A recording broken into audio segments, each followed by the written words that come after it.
துரைக்கண்ணா, நம்ம ஐயாட்ட போகிறக்கு முன்னாடி உங்கள்கிட்ட கேட்டுருவோம். கடந்த முறை நடந்த பயணத்தை விட மிக அதிக எழுச்சியை பார்க்க முடிந்தது. இப்போ ஒரு பத்திரிகையாளர் என்கிட்ட சொல்கிறார், ஐயா கூட்டி வந்த கூட்டம் அல்ல இது, கார்களிலும் வண்டிகளிலும் வந்த கூட்டம் அல்ல, தானாக சேர்ந்த கூட்டம் இல்லையா அப்படி என்று ஒரு நிகழ்வு. நீங்கள் இதை எப்படி பார்க்குறீங்க? அம்மாவுடைய இந்த 2ஆம் கட்ட மதிப்பிற்கும் மரியாதைக்கும் உரிய திருமதி வி.கே. சசிகலா அவர்களுடைய இந்த 2ஆம் கட்ட சுற்றுப்பயணம் என்பது ஒரு மிகப்பெரிய வெற்றி பயணமாகவே அமைந்திருக்கிறது என்பதை நம்ம பார்த்தோம். காட்சி ஊடகங்களில், வலைத்தளங்களில் ஒரு சிலர் மறைத்தாலும் கூட பொது வெளிகளில் அது மக்கள் மத்தியில், குறிப்பாக அந்த பகுதி மக்கள் மத்தியில் ஒரு பெரிய அளவில் ஒரு ஈர்ப்பை ஏற்படுத்தி இருக்கிறது. பேச்சு பொருளாகவும் மாற்றப்பட்டிருக்கு. பேசு பொருளாக நிச்சயமாக மாற்றப்பட்டிருக்கிறது என்பதில் எந்த மாற்று கருத்தும் இல்லை. தென்காசியை தொடர்ந்து இந்த திருநெல்வேலி மாவட்டம் ஏறத்தாழ இதில் ஒரு 5 தொகுதி, அதில் ஒரு 4, ஒரு 9-10 தொகுதிகள் முடிச்சிட்டாங்க. கிட்டத்தட்ட ராதாபுரம்லாம் போயிட்டாங்களே. ஆமாம். அப்போ அந்த பகுதிகளில் என்னென்னா கட்சியினுடைய அடிப்படை உறுப்பினர்கள், அதை தாண்டி பொதுமக்கள், இந்த பொதுமக்கள்லேயும் குறிப்பாக இளைஞர்கள், பெண்கள் ஒரு எழுச்சியோடு ஆர்வமாக அவருடைய பயணத்தில் அவருக்கு வரவேற்பு கொடுத்து அவருடைய பேச்சை கேட்டது. அப்படி ஒரு முகமலர்ந்து அந்த அவருடைய உரையாற்றுகிற பொழுதும் சரி, அவர் வருகிற பொழுதும் சரி, அந்த எழுச்சி என்பது ஒரு தன்னெழுச்சியாக அந்த உருவான அந்த விஷயங்களை நாம் பார்த்தோம். அப்படின்னு இப்போ இந்த பயணத்தை பொறுத்தளவில் தொடர்ந்து ஒன்றிணைவோம், வென்று காட்டுவோம் அப்படிங்கிற அந்த ஸ்லோகத்தை முன்னெடுத்திருக்கிறாங்க. இதுதான் மூல மந்திரம். ஆமாம், மூல மந்திரம். கட்சியை பிரிந்து கிடக்கிற சக்திகளை ஒருங்கிணைக்க வேண்டும் என்கிற அந்த கருத்தாக்கத்திற்கு அதற்கான முன்முயற்சியை எடுத்து திருமதி சசிகலா அவர்கள் இந்த பயணத்தை தொடங்கி நடத்தி வருகிறார்கள். இதில் அவங்களுடைய முதன்மையான கருத்து என்ன அப்படிங்கிறத நம்ம பார்க்கணும். அனைத்து இந்திய அண்ணா திராவிட முன்னேற்றக் கழகம் என்பது திராவிட முன்னேற்றக் கழகத்தினுடைய எதிர்ப்பில் ஊறினது. இந்த திமுக எதிர்ப்பு என்பது ஒவ்வொரு அண்ணா திமுக தொண்டருடைய உள்ளத்திலுமே நெருப்பாக கனன்று கொண்டிருந்தது. இன்றைக்கு அது தனிஞ்சிருச்சு. திமுக எதிர்ப்பு என்பது தனிந்து விட்டது. இன்றைக்கு இந்த கட்சியை வழிநடத்துவதாக சொல்லிக் கொண்டிருக்கிற திரு எடப்பாடி பழனிசாமி அவரை சார்ந்தவர்களும் கூட இந்த தீவிர திமுக எதிர்ப்பை கைவிட்டுட்டாங்க. அது வெளிப்படையாகவே நமக்கு தெரிகிறது. சட்டப்பேரவையிலும் சரி, பொதுவெளிகளிலும் சரி இல்லை. பல பகுதிகளில் போராட்டங்கள், ஆர்ப்பாட்டங்கள் எதுவும் இல்லை. அண்ணா திராவிட முன்னேற்ற கழகத்தினுடைய நிறுவன தலைவர், புரட்சித் தலைவர் எம்ஜிஆர் காலத்திலும் சரி, அதை தொடர்ந்து இந்த கட்சியை 30 ஆண்டுகளுக்கு மேலாக கட்டி காப்பாற்றிய மரியாதைக்குரிய அம்மா செல்வி ஜெயலலிதா அவர்களுடைய தலைமையில் இந்த ஆட்சி நடந்த போதும் சரி, திமுக எதிர்ப்பு என்பது தினமும் கனன்று கொண்டிருந்தது.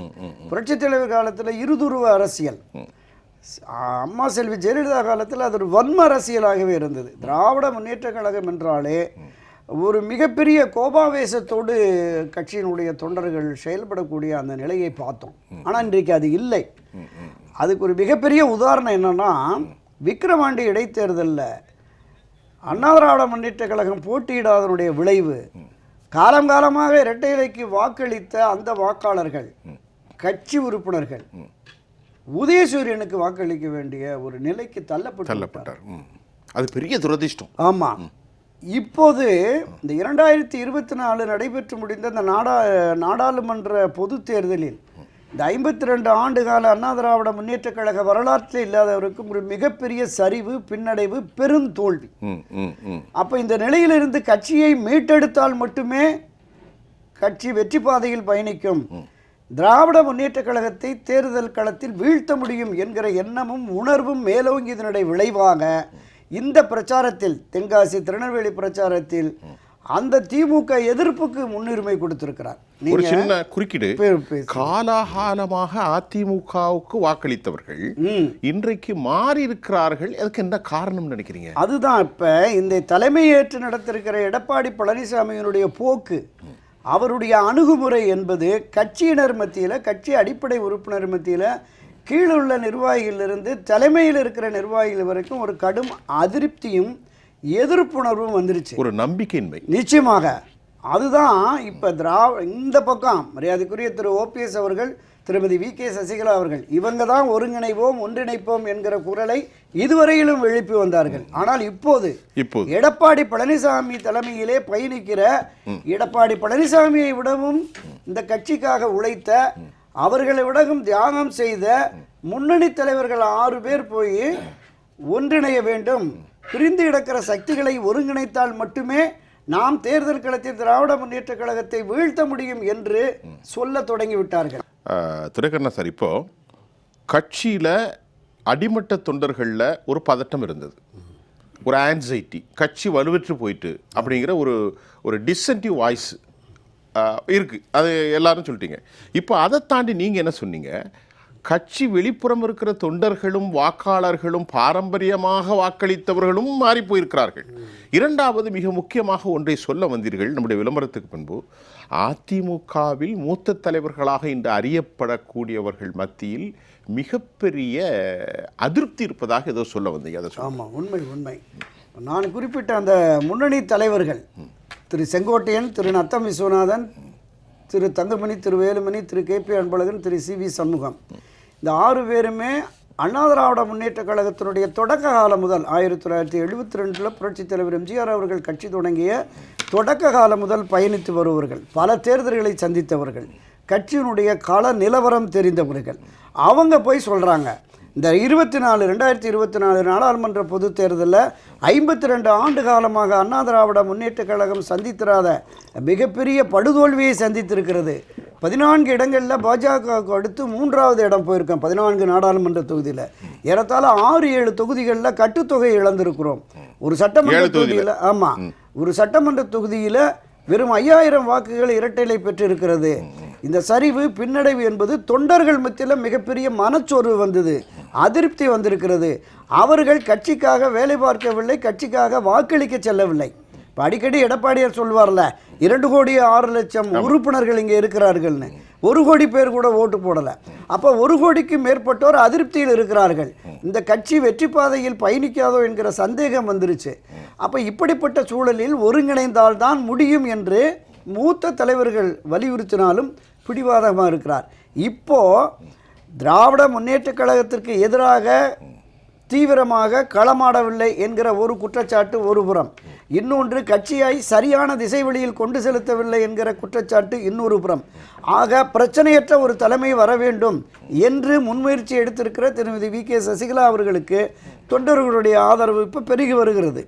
இதனுடைய நீட்சியாக மாவட்ட வாரியாக இவர் அனைத்து தொகுதிகளுக்கும் போகிற பொழுது நிச்சயமாக ஒரு நல்ல தீர்வு கிடைக்கும் என்கிற நம்பிக்கை இருக்கிறது. இப்போ இன்னொரு தகவல் சொல்கிறேன். இந்த உறுப்பினர் அட்டை கொடுக்குறாங்க. திரு எடப்பாடி பழனிசாமி படம் போட்ட உறுப்பினர் அட்டை கட்சியினுடைய அதிமுகவில் அந்த உறுப்பினர் அட்டை விநியோகம் நடைபெற்று கொண்டிருக்கிறது. அந்த அட்டையை மொத்தமாக 500 அட்டை, 5000 அட்டை, 10,000 அட்டைன்னு ஒன்றிய செயலர், நகர செயலர்கிட்ட போய் கொடுக்குறப்போ அந்த நிர்வாகிகள் சொல்கிறாங்க, இந்த அட்டையை கொடுத்து நாங்கள் இதை வச்சு போய் ஓட்டு கேட்க முடியாது, கட்சியை ஒன்று சேர வேலை பாருங்கப்பா, கட்சியை ஒன்றிணைந்தால் தான் நாங்கள் தேர்தல் பணியாற்ற முடியும், வாக்காளர்களை சந்திக்க முடியும் என்ற மனநிலைக்கு கீழே இருக்கிற நிர்வாகிகளே வந்துட்டாங்க. இப்போ அதை திரு எடப்பாடி உணர வேண்டும்.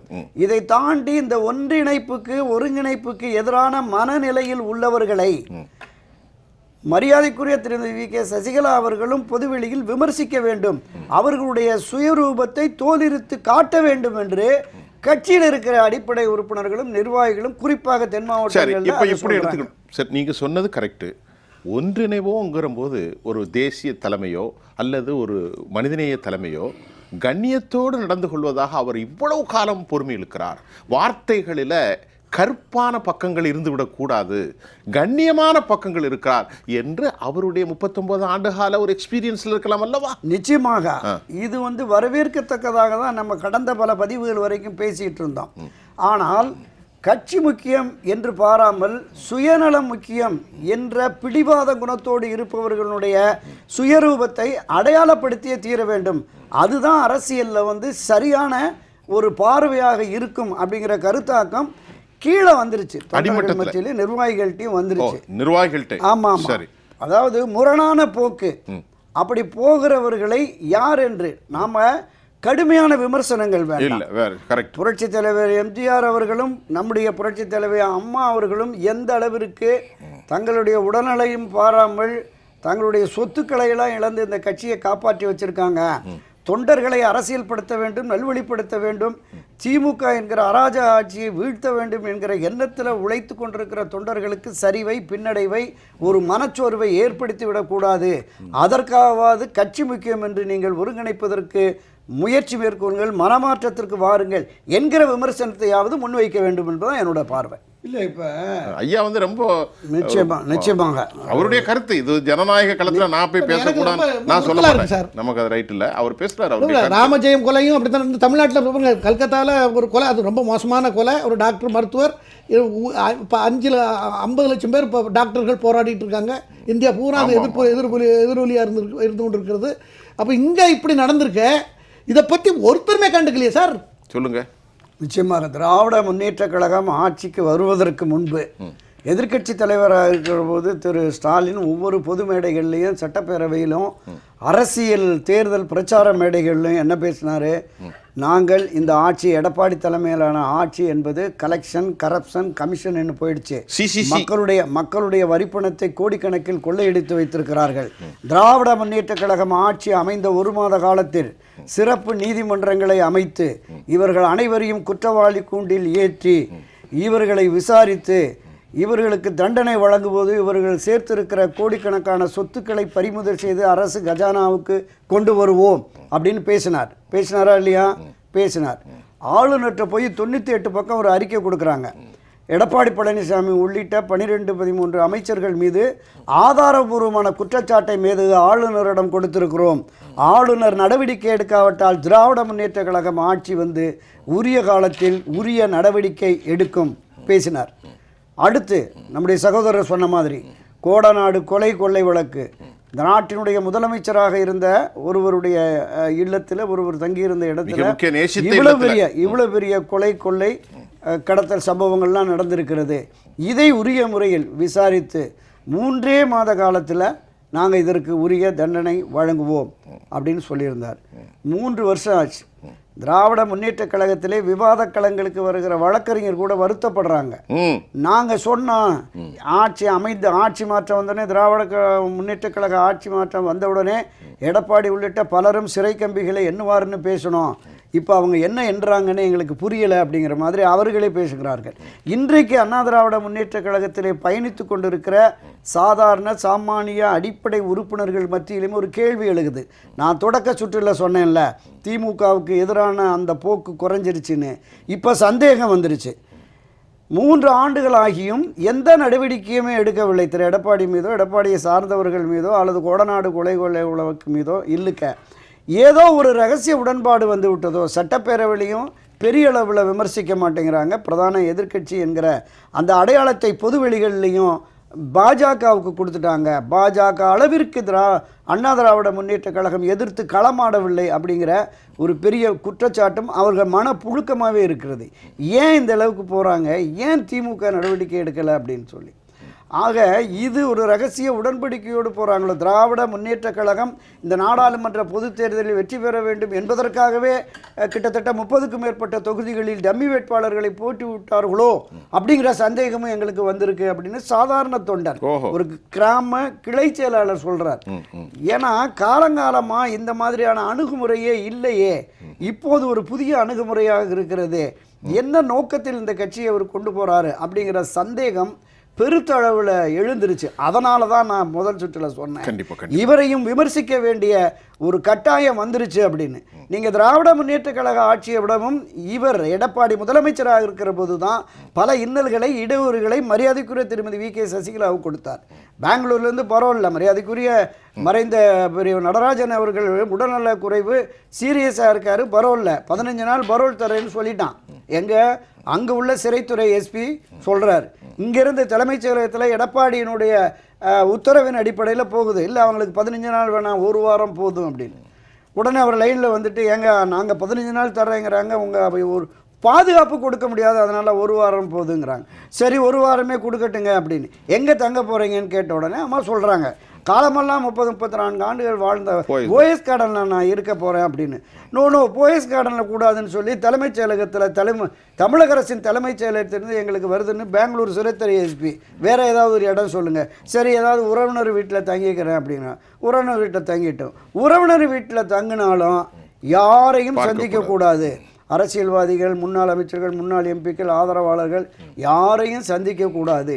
இப்படி 15 கட்டுப்பாடை விதித்து தான் அம்மா இங்கே சின்னம்மா வந்தாங்க.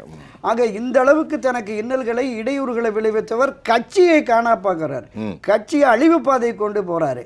இத்தனை மூத்த உறுப்பினர்கள் 6 பேர் போயும் பிடிவாதமாக இனி ஒருங்கிணைப்போ ஒன்றிணைப்போங்கிறதெல்லாம் அந்த வார்த்தையை பேசாதீங்க, வேணும்னா நீங்கள் கூட அங்கே போயிருங்கன்னு பேசக்கூடிய அளவிற்கு வந்த அவரை இந்த நேரமாவது விமர்சிக்கணும்ல, விமர்சிக்க வேண்டும் என்று அண்ணா திராவிட முன்னேற்ற கழகத்திலே பயணிக்கிற கிட்டத்தட்ட 90-99% விரும்புகிறார்கள், எதிர்பார்க்கிறார்கள் தான் இன்றைய கள யதார்த்தம். 1000 ஆண்டுகளை கடந்தும் இந்த கட்சி நின்று நினைத்து நீடித்திருக்கும் என்று புரட்சித் தலைவர் எம்ஜிஆர் அவர்கள் சொன்னார். 1977 அவருடைய முதல் தேர்தல் பிரச்சார பயணத்தின் போது ஒரு கட்டத்தில் பேசுகிறார். என்னை அழித்து விட்டால் அதிமுக அழிந்து விடும் என்று சிலர் நினைக்கிறார்கள். அட பைத்தியக்காரர்களா, இந்த ராமச்சந்திரனை அழித்து விட்டால் 1000 ராமச்சந்திரன்கள் இந்த கழகத்திலே தோன்றுவார்கள். 1000 ஆண்டுகளை கடந்தும் இந்த கழகத்தின் கொடி பட்டொளி வீசி பறக்கும் அப்படின்னு சொன்னார். யாரை நம்பி? தொண்டர்களை நம்பி. அந்த தொண்டர்கள் கட்டமைப்பில் உள்ள மகத்தான பேர் இயக்கம் அண்ணா திராவிட முன்னேற்ற கழகம். அண்ணன் காளிமுத்து அடிக்கடி சொல்வார், இரத்த தடாகத்திலே பூத்த தியாக தாமரை அண்ணா திராவிட முன்னேற்ற கழகம் என்பது. இந்த கழகம் என்பது காலத்திற்கும் நின்று நிலைத்து நீடித்திருக்கும் என்பதில் எந்த மாறுபாடும் இல்லை. எனவே தான் பிரிந்து கிடக்கிற இந்த சக்திகளை ஒன்றிணைவோம், வென்று காட்டுவோம் என்கிற உறுதிப்பாட்டோடு இன்று பயணிக்கும் மரியாதைக்கும் மதிப்பிற்கும் உரிய திருமதி வி.கே. சசிகலா அவர்களுடைய எண்ணமும் நோக்கமும் நிச்சயம் நிறைவேறும். தொண்டர்கள் நிச்சயம் இந்த கட்சியை காப்பாற்றுவார்கள்.